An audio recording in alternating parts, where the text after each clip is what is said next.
اعوذ باللہ من الشیطان الرجیم بسم اللہ الرحمن الرحیم الحمد للہ رب العالمین الصلاة والسلام علی سیدنا و نبینا و طبیب قلوبنا و شفیع ذنوبنا ابی الزہراء محمد المصطفیٰ وعلی اہل بیتہ الطیبین الطاہرین المعصومین لا سیما امامنا المنتظر والحجۃ الثانی عشر روحی وارواح العالمین لتراب مقدمہ الفداء اما بعد فقد قال اللہ تبارک و تعالی فی کلامہ المجید و فرقانہ الحمید بسم اللہ الرحمن الرحیم ان اللہ مع الصابرین۔ صبر کی بہت بڑی خوبی ہے، بہت بڑی عظمت ہے، بہت بلند ہے۔ نبیوں میں بھی صبر کی مثالیں ہیں۔ جناب ایوب، ائمہ میں سید الصابرین مولا علی علیہ السلام اور مولا کے بعد امام حسین علیہ السلام نے بھی بڑا صبر کیا۔ پھر جتنا ان کے صحابہ نے صبر کیا اس کی کیا بات ہے۔ آج ہم تذکرہ کرنا چاہتے ہیں اسی صبر و رضا کے عظیم پیکر جناب حجر بن عدی، صحابی محمد مصطفیٰ صلی اللہ علیہ وآلہ وسلم، نبی کے صحابی جو بعد میں مولا علی کے صحابی ہوئے۔ یہی ستم رسیدی ہے، ستم غلیفی ہے اسلام کی تاریخ میں کہ بنی امیہ نے نبی کے بعد جس صحابی نے مولا علی سے عشق کیا اس کا تذکرہ بنی امیہ کے گماشتوں نے ختم کر دیا، کم کر دیا۔ جناب حجر بن عدی وہ ہستی ہیں کہ لوگ ان کو دیکھ کر کہتے تھے کہ حجر بن عدی میں علی مولا کی خوشبو تھی۔ حجر بن عدی کوفہ کے رہنے والے تھے۔ پہلے ان کا بطن کندی قبیلے سے تعلق تھا، یمن کے کندی قبیلہ جو پہلے یمن میں تھا، پھر کوفہ میں شفٹ ہوا، تو جناب حجر بن عدی پھر کوفہ میں رہے۔ نبی کے صحابی تھے، نبی کے سچے صحابی تھے، صادق صحابی تھے۔ اس نے زندگی میں دو کیا کام، نبی کے عشق کے بعد عشق علی۔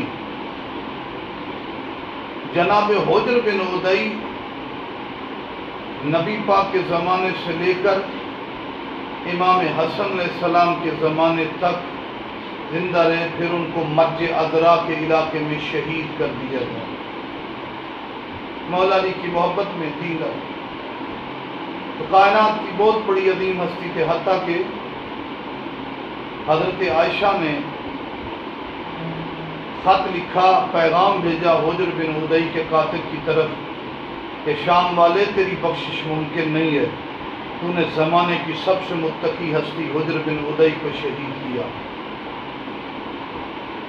جناب حجر جو بیٹے تھے عدی کے، نبی کے ساتھ رہے، پھر مولا علی کے ساتھ رہے، مولا کی سیرت کا عکس نظر آتا ہے۔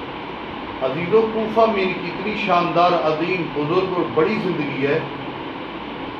مولا علی کے بعد مولا کے وہ صحابی جنہوں نے رات میں 1000 رکعت نماز پڑھی وہ حجر بن عدی اور مالک اشتر ہے۔ لہذا آج کے بعد یہ تقسیم چھوڑ دو کہ علی 1000 رکعت نماز پڑھتے تھے۔ آیت اللہ ناصر مکارم شیرازی نے یہ تذکرہ کیا۔ آج کے بعد اپنے ذہنوں میں لکھ لو کہ مالک اشتر حجر بن عدی، جناب حجر بن عدی ساری رات عبادت کرنے والے، 1000 رکعت نماز پڑھنے والے رات میں۔ کائنات میں حجر بن عدی کی کیا مثال ہو کہ ساری رات عبادت کرنا کھڑے ہو کر، سارا دن مسجد کوفہ میں جب قبیلے جمع ہوتے، افراد آتے، اس زمانے میں علی کا نام لینا جرم تھا۔ جناب حجر بن عدی لوگوں کو بتاتے علی حق ہے، علی حق ہے، دلائل سے، قرآن سے، فرمان سے، نبی کی احادیث سے۔ حقانیت، یہ عشق کی وہ مثال ہے کہ اپنی زندگی وقف تھی علی علی علی کرتے ہوئے، ذکر علی، سیرت علی، فرامین علی، پیغامات علی کرتے ہوئے جناب حجر بن عدی۔ یہ دشمن بادشاہ بھی بڑے احتیاط کے ساتھ ہاتھ ڈالتے تھے کہ ان کا مقام بہت بلند ہے۔ یہ وہ صحابی رسول ہے کہ جن کا صحابی رسول نبی کے اصحاب بہت زیادہ احترام کرتے تھے کہ نہ ان جیسا تقوی، نہ ان جیسی شرافت، نہ ان جیسی بلندی، نہ ان جیسی بزرگی. اور نبی کے بعد امیر علیہ السلام میں نبی کی سیرت، اور علی کے بعد علی کی سیرت کا عکس حجر بن عدی. علی سخی ہیں تو علی کی سخاوت کی ایک کرن روشنی کا نام حجر بن عدی. شجاعت میں علی کو دیکھ دیکھ کر عشق علی سے یہ شجاعت کی بلندیوں پہ پہنچے. پر ہر چیز کو برداشت کیا، علی کو نہیں چھوڑا. حاکم کوفہ نے کہا علی کو چھوڑ دو، کہا سب کو چھوڑ دیں گے تجھے، علی کا ذکر نہیں چھوڑا. بڑے مظالم کیے لیکن ذکر علی کو حجر بن عدی نے نہیں چھوڑا. حتی شام سے آرڈر آیا کہو علی کو چھوڑ دیں. زیاد بن سمیہ، سمیہ عورت کا بچہ زیاد، جس کا کوئی پتہ نہیں تھا کہ اس کے باپ کا، وہ علی مولا کی توہین کرتا تھا، لوگوں کے ہاتھ اور پاؤں کاٹ دیتا تھا. ایسی دہشت پھیلائی ہوئی. کہا حجر علی کو برا بھلا کو، کہا نہیں ہو سکتا. زندان میں بلایا، حجر علی کو برا بھلا کو، کہا نہیں ہو سکتا. علی تعریف کے قابل ہے، علی کے دشمن پہ لعنت ہے. حجر نے اس وقت بھی وعدے کر دیا رحمت کا مرکز علی ہے اور علی کا دشمن ہی لعنتی ہے. بہرحال کوفہ میں اثر رسوخ تھا، اس لیے حجر بن عدی کو شام کی طرف بھیج دیا گیا. شام میں حاکم شام کے پاس بھیجا گیا، علی سے نفرت کرو. کہا نہیں. کہا تجھے قتل کر دیا جائے گا. کہا کر دو قتل. عزیزو، کہا میں علی کو نہیں چھوڑوں گا. قصور کوئی نہیں تھا. یعنی اسلامی مملکت میں اسلامی حکمران زنا، شراب، ان تمام برائیوں سے زیادہ نعوذ باللہ مولا علی کو ماننا. یہ ہے اسلام، بنی امیہ کا اسلام، کہ ہر برائی کرو لیکن سب سے بڑی برائی ان کے نزدیک علی کی محبت تھی. تو کیسا؟ حالانکہ اسی دور میں پڑھا جاتا تھا من سب علی فقط سبنی، جس نے علی کو گالی دی اس نے مجھے گالی. من آذا علی فقط آذانی، جس نے علی کو اذیت دی اس نے مجھے. تو گویا بنی امیہ اصل میں اس دور میں جب سریعام مولا علی کو گالیاں اور برا بھلا کہہ رہے تھے، علی کو نہیں، کلمہ پڑھ کے نبی پہ ظلم کر رہے تھے. کہا بھائی علی کو برا بھلا کو، کہا نہیں. کہا قتل کر دیں. کہا کر دو قتل. یہ وہ ہستیاں تھیں کہ ان کو قتل بھی کر دیں تو ان کے خون کے قطرے قطروں میں علی ہے، عشق و مودت میں. مرج عذرا، شام کے علاقے میں مرج عذرا میں بحکم رضیل شام ان کو شہید کرنے کے لیے لے جایا گیا.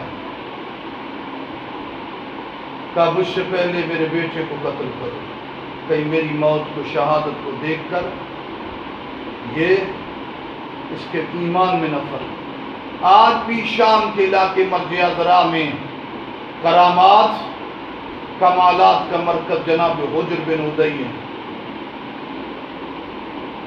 جب ہم تذکرہ کر رہے ہیں آج سے تقریباً 3 سال بعد ان کی شہادت کو 1400 سال ہوں گے. یہ جو دن ہے ان کے بعد 3 سال بعد، 3 سال کم ان کی شہادت کو 1400 سال ہو چکے ہیں. تو تقریباً 8-10 سال پہلے ان کا جنازہ کو لیا گیا تو بالکل قبر سے نکالا گیا، بالکل تر و تازہ چہرہ، ریش مبارک ہوا. یہ اس وقت اولیاء اللہ میں سے تھے. آج بھی ان کی قبور برکت کا مرکز ہیں. تو کہا گیا علی کو چھوڑ دو. کہا سب کچھ کو چھوڑ دوں گا، علی کو نہیں. اس کے بعد حجر بن عدی کے قتل کے لیے کہا پہلے میں غسل کرنا چاہتا ہوں. اتنی صاحب کرامت تھے کہ آسمان سے پتھر گرے جس سے دستی ایک غسل خانہ بنا، اس میں اطراف میں پتھر اکٹھے ہوئے اور پھر اوپر سے پانی کی بارش شروع ہوئی. اللہ نے شہادت سے پہلے اس دعا کا کتنا اثر ہے کہ فوراً پتھروں کا غسل خانہ، پھر غسل کے لیے برگاہ. حجر تو اتنا مستجاب الدعوات ہے، تیری دعا اتنی قبول ہوتی ہے. تو کیوں نہیں روک دیتا تم اپنی موت کو؟ اپنی موت کو کیوں نہیں روک دیتا؟ کہا نہیں، میرے مرشد علی کا فرمان سچا ہونا، میں نے علی کے محبت میں شہید ہونا۔ حجر بن ادئی اور کچھ ایسے ساتھی تھے کہ جنہوں بے دردی سے شہید کیا گیا، حتی امہات المومنین نے احتجاج کیا، قتل کرنے والا تو کبھی بخشا نہیں جائے گا، حجر کا قاتل بھی کبھی بخشا جا سکتا ہے۔ اور اسی لیے کہا جاتا ہے شام والا بستر پہ تڑپ تڑپ کے کہتا تھا جب حجر کو شہید کر چکا، بستر پہ تڑپ کے کبھی دائیں گرتا تھا کبھی بائیں، زندگی اس کے لیے آزاد بن چکی تھی کہ میں نے حجر کو کیوں مارا، وہ تو بہت نیک تھا، وہ تو بہت بڑا دشمن بھی جس کے تقوی شرافت اور کمال کو مانے وہ حجر بن ادئی ہے۔ اور ان ہستیوں کو جب عشق اور محبت علی میں شہید کیا گیا تو ان کا خون نہیں رکتا تھا، اس کے ساتھ اور جو ساتھی تھے وہ جو قتل کیے گئے۔ تو شام والے نے پوچھا حکیم سے کہ ان کا خون کیوں نہیں رکتا؟ کہا جب بھی کسی کو قتل کیا جائے یا مارا جائے، موت کے خوف سے خون خشک ہو جاتا ہے، ختم ہو جاتا ہے۔ پتہ نہیں یہ کیسے لوگ تھے کہ ان کے خون اسی طرح جسم میں باقی رہا، ان پر موت کا اثر ہی نہیں تھا، جن کو موت اور زندگی کے ہر لمحے میں ایک ایک سیکنڈ عشق علی میں گزرے، ان کا کیسے خون خشک ہو؟ کیسے ان کے ذہن میں نہ موت تھی، نہ خوف تھا، نہ کچھ اور، ان کے ذہن میں سوال تھا علی، علی ہی حق ہے، جو علی سے دور ہے باطل ہے۔ مالک ذوالجلال جناب حجر بن ادئی کا صدقہ ہمارے گناہ معاف فرمائے، ہمارے رزق میں تمام مسائل حل فرمائے، اور جناب حجر کا صدقہ اور ہماری نسلوں کو مولا علی کی ولایت پہ ثابت قدم فرمائے۔ والسلام علیکم ورحمۃ اللہ۔